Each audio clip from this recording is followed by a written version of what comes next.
오늘 함께 묵상할 말씀은 전도서 3장 1절부터 15절까지입니다. 오늘 본문을 보게 되면은 모든 인간은 시간 아래에서 살고 있다고 선포하고 있습니다. 시간은 계속해서 흘러가고 이 시간이 흘러감에 따라서 인간은 조금씩 나이를 먹습니다.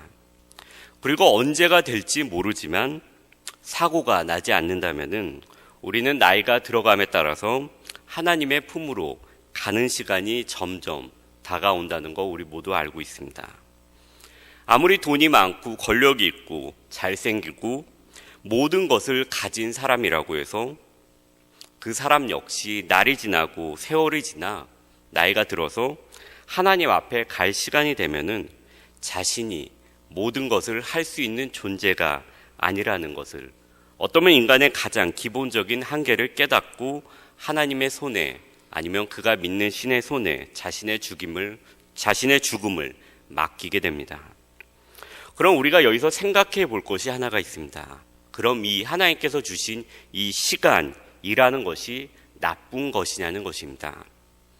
대답은 우리 모두가 알고 있듯이 그렇지 않습니다. 하나님은 천지를 창조하실 때 이미 이 세상 모든 만물을 시간 아래에서 살게끔 하셨습니다. 이 세상에 죄가 들어오기 전에도, 그래서 지으신 모든 것이 아름답던 그때에도 여전히 이 세상의 모든 만물은 시간 아래에서 살도록 하나님은 창조를 하셨습니다. 그래서 시간 아래에 살고 있다는 것은 죄로 인해 발생한 것이 아니고 죄로 인해 저주받은 결과도 아닌 것입니다. 오늘 본문의 시작인 1절은 시간 아래에서 사는 모든 존재에게 적용되는 진리를 먼저 우리에게 선포합니다. 범사에 기한이 있고 천하만사가 다 때가 있나니. 그리고 나서 2절부터 8절까지 이제 범위를 좁혀서 인간의 삶에 초점을 맞추어서 말씀을 합니다. 날 때가 있고 죽을 때가 있으며로 시작해서 인간의 삶 가운데 시간과 관련되어서 일어나는 모든 것들에 대해서 얘기를 하고 있습니다. 하나님은 인간을 창조하실 때 인간의 목숨을 영원한 것이 아닌 유한한 존재로 창조를 하셨습니다. 우리가 에덴 동산을 뒤돌아보면 거기에 선악과가 있었지만 동시에 생명나무를 하나님께서 만들어 주셨다는 것을 통해서 우리의 생명이 창조될 때는 유한한 존재였다는 것을 우리가 추측할 수가 있습니다. 날 때가 있고 죽을 때가 있으며 라는 이유로 8절까지 나오는 인간의 삶에 대해서 우리가 이렇게 계속해서 읽어 나가다 보면은 질병과 미움과 전쟁을 제외하고 나오는 상황이나 감정이나 삶의 처신의 방법은 죄가 들어오기 전에 아담과 하와에게도 동일하게 있었던 것이라고 아마 우리는 충분히 생각할 수 있을 것입니다. 그들의 삶 가운데서도 분명히 하나님께서 주신 이 세상을 정복하고 다스리라는 그 명령 가운데 분명히 어려움을 만났을 것입니다. 왜냐하면 그들 역시 우리와 동일하게 한치 앞을 볼 수 없는 시간 아래에서 살 수 있게끔 창조가 되었기 때문입니다. 그래서 그들 역시 세상을 살아가면서 뭔가를 해나가면서 실수를 통해서 깨달음을 얻게 되고 반복된 실수를 통해서 지식이 쌓아가는 삶을 살았을 것입니다. 그리고 인생 가운데서 아이들이 태어나고 아이들의 재롱을 보면서 춤출 때가 있고 기뻐할 때가 있었을 것이며 아이들이 자신의 마음대로 훈육이 되지 않을 때 슬픔도 있었을 것입니다. 무언가를 찾아야 할 때도 있었고 지킬 때도 분명히 있었을 것이며 돌을 던져버릴 때도 있고 돌을 거둘 때도 그들의 삶 가운데 분명히 있었을 것입니다. 인간은 하나님의 형상으로 창조된 존재이기 때문에 다양한 감정과 지혜와 지식으로 인해서 이 세상을 정복하고 충만해 가는 과정 가운데서, 그리고 모든 생물을 다스리는 과정 가운데서 찾기도 하고 지키기도 하고 버리기도 하고 돌을 던지기도 하고 돌을 거두는 삶을 살았을 것입니다. 그런데 여기서 이 모든 것이 죄가 들어옴으로 인해서 틀어지기 시작합니다. 똑같은 시간 아래에서 돌을 던지고 덜을 거두고 기뻐하고 힘들어할 때가 있고 지키고 심고 거두던 모든 일들이 하나님과 동행 가운데서 풀어가는 기쁨의 일들이 아니라 수고와 노고와 그리고 의미 없는 삶의 행동들이 죄로 인해서 되어버렸던 것입니다. 9절과 10절을 보게 되면은 일하는 자가 그의 수고로 말미암아 무슨 이익이 있으랴. 하나님이 인생들에게 노고를 주사 애쓰게 하신 것을 내가 보았노라. 죄가 들어오기 전에도 인간에게는 노동이라는 것이 주어졌습니다. 그렇기 때문에 노동은 악한 것이 아닙니다.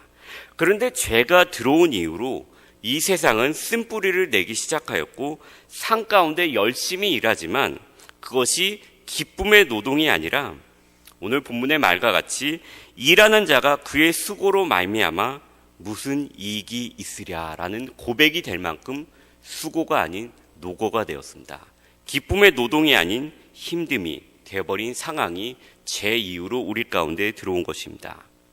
우리에게 하나님의 형상으로 인해 창조됨으로 인해 그리고 감정이 있음으로 인해 기쁘고 춤추고 눈물을 흘릴 수가 있는 정상적인 상황들이 질병과 전쟁과 미움과 같은 죄의 결과들로 인해서 우리는 울고 눈물을 흘리는 삶으로 전락해 버렸습니다.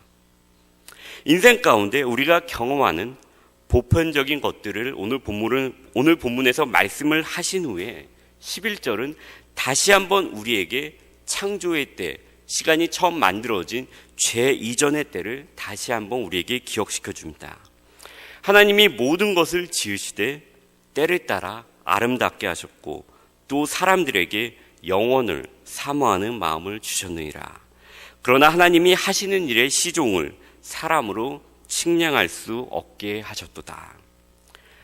아름답게 창조가 되었고 영혼을 사모하는 마음을 주셨습니다.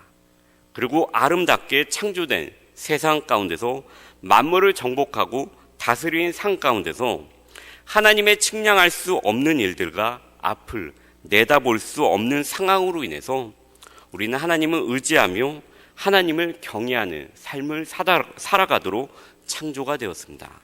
그러나 죄로 인해 영혼을 사모하지만 생명나무에 접근이 금지되었고 하나님과 영원히 동행할 수 없는 존재가 되어버렸습니다. 이제 죄가 들어와서 삶이 틀어지고 슬픔이 있고 어려움이 있는 이러한 상 가운데서 그럼 우리는 모든 것을 포기하고 살아야 하는가라는 생각이 전도서를 읽다 보면 우리에게 들 수 있습니다. 전도서는 그래서 우리에게 이렇게 가르쳐 줍니다. 그러면 이런 인생 가운데서 어떻게 살아야 하는가? 사람들이 사는 동안에 기뻐하며 선을 행하는 것보다 더 나은 것이 없는 줄을 내가 알았고 사람마다 먹고 마시는 것과 수고함으로 낙을 누리는 그것이 하나님의 선물인 줄도 또한 알았도다. 기뻐하며 선을 행하라고 말합니다. 수고하여 얻어진 것으로 인해 기뻐하고 먹고 마시는 일상 속에서 이것이 바로 하나님께서 주신 선물이라는 것을 깨달으라고 말씀합니다. 그런데 우리가 전도서를 읽다 보면은 기뻐하고 선을 행하고 수고하고 얻어진 것에 대해서 감사하고 기뻐하는 그것에 대해서 우리가 인생을 살아가라고 전도서가 얘기하지만 동시에 전도서에서 반복되는 말이 있다는 것을 우리는 전도서를 읽다 보면 발견할 수 있습니다. 그것은 바로 헛되고 헛되며 헛되도다라는 것입니다. 이것이 바로 예수 그리스도가 이 세상에 오셔서 우리의 죄를 해결하러 오시지 않으셨다면 우리는 인생을 전도서에서 말씀하는 것 같이 되도록 기뻐하고 선을 행하고 우리가 하루의 삶 가운데 수고함으로 얻어진 것으로 인해서 기뻐하고 이것이 그냥 반복되는 삶을 살았을 것입니다. 그리고 인생의 마지막 순간에 우리는 헛되고 헛되도다라고 말할 수밖에 없었을 것입니다. 그러나 예수님께서 우리의 인생 가운데 오심으로 인해서 그리고 우리의 죄를 다시금 회복시키심으로 인해서 우리의 가운데 우리의 인생을 이렇게 헛되는 것으로 끝나는 것이 아니라는 것을 우리에게 알려주셨습니다. 우리에게 하나님께서는 이 타락한 세상을, 헛되고 헛된 이 세상을 이처럼 사랑하사 독생자를 주셨습니다. 이는 그를 믿는 자마다 영생을 얻게 하려 하심이라고 말씀하여 주셨습니다. 우리가 그 영생을 사모하는 마음을 가지고 있어서 너무나도 괴롭고 힘들고 영생을 도저히 가질 수 없지만 예수 그리스도를 믿음으로 인해서 영생을 얻게 하려 하심이라고 요한복음은 우리에게 말씀하고 있습니다. 일상의 기쁨과 선을 행함과 수고와 먹고 마시는 것에 감사하는 삶은 예수 그리스도를 믿는 믿음 안에서 우리에게 헛되고 헛된 것이 아니라 바울의 고백과 같이 내가 죽어도 주를 위해 죽고 내가 살아도 주를 위해 사는 삶이 될 수 있도록 하여 주셨습니다. 제 가운데 그리고 제된 세상 가운데 우리는 여전히 살아가고 있습니다. 하나님의 역설인 예수 그리스도를 통해 우리는 소망과 희망을 가지게 되었지만 이 소망과 희망은 수도원 가운데서 우리가 잊어버리지 않기 위해서 지켜야 하는 것이 아니라 수도원을 떠나서 이 소망과 희망을 가지고 이 세상 가운데 전쟁과 미움과 아픔이 있는 그곳 가운데서 동시에 같이 살아가며 그들의 아픔을 함께 부대끼며 그들의 슬픔을 함께 느끼며 그들을 위로하라고 우리에게 말씀하십니다. 그리고 우리 역시 약한 육체를 가지고 있기 때문에 이 세상 가운데 슬픔이 있고 어려움이 있고 그러므로 인해서 우리의 인생 가운데 좌절이 있고 슬픔이 있을 때 그 가운데 전도서의 헛되고 헛된 것을 생각하는 그것을 넘어서 우리를 회복시켜 주신 예수 그리스도의 사랑을 생각하면서 우리에게 헛되고 헛된 삶이 아니라 그것을 넘어서 영혼을 사모하는 것이 아니라 영혼을 소유하고 영혼을 희망하는 삶으로 우리에게 바꿔주셨습니다. 전도서를 통해서 우리는 예수 그리스도의 역설을 다시 한번 더욱더 깊게 묵상할 수 있다고 생각합니다. 헛되고 헛될 수밖에 없는 이 인생 가운데서 우리는 예수 그리스도를 통해서 헛됨이 아니라 영혼을 이미 소유하였고 영혼을 희망하고 나눠주는 존재라는 것을 우리가 깨닫게 되었다는 것입니다. 인생을 살아가면서 슬픔 가운데 우울 가운데 있다면은 이 전도서의 말씀을 통하여서 그리고 예수 그리스도의 역설을 통하여서 다시 한번 희망과 소망 가운데 영혼을 단지 사모하는 존재가 아니라 영혼을 이미 소유하였고 영혼을 나눠주는 존재라는 것을 다시 한번 생각함으로 인해서 오늘 하루도 힘을 내서 살 수 있는 저와 우리 모두가 되었으면 좋겠습니다.